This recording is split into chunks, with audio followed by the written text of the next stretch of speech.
Ms. Hammer, how do you think students express deeper learning through performance assessments rather than a standard multiple choice assessment?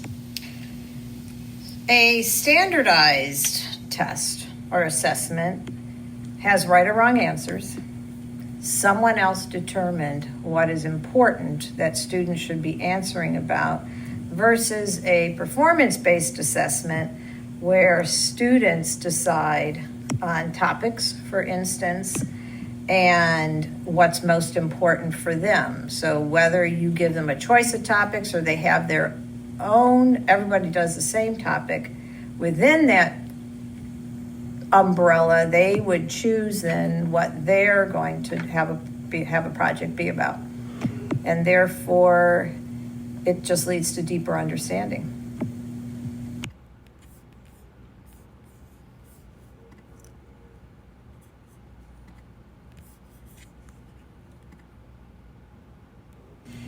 How do you think performance-based assessments engage students? A performance-based assessment lends itself well for students to have choice, for students to do hands-on projects, work with another student, so it's much more collaborative. And that's the kind of work that sixth graders like to do, and most students like to do. And so therefore, just by the fact that they're able to do those things, they have more buy-in.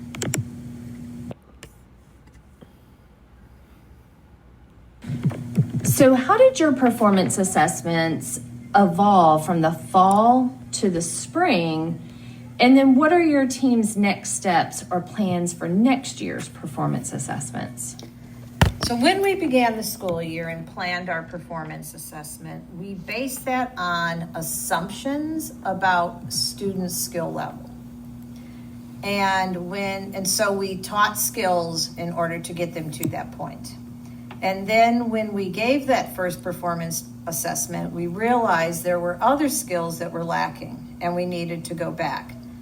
And then at the mid-year point, we felt like our students were at the point where they wanted them to be at the beginning of the year. And with their final performance-based assessment, we feel like they're at a point where they should be mid-year.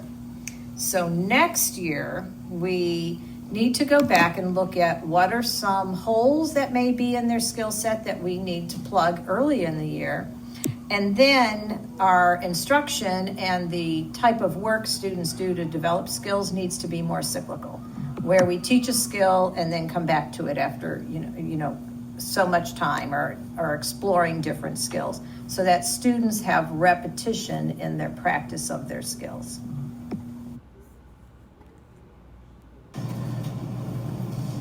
Changing my instruction, it's not always easy because it pushes you outside of your comfort zone. You found something that was successful, you're in the mode of doing it, and therefore you want to replicate that and repeat it.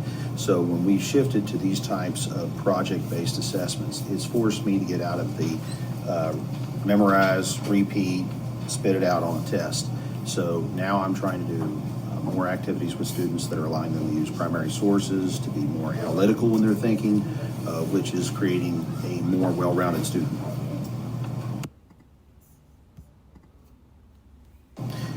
One thing in planning a performance-based assessment is to back map or to have the project planned out well enough so that there is plenty of scaffolding built in to help the students which are in different areas of learning.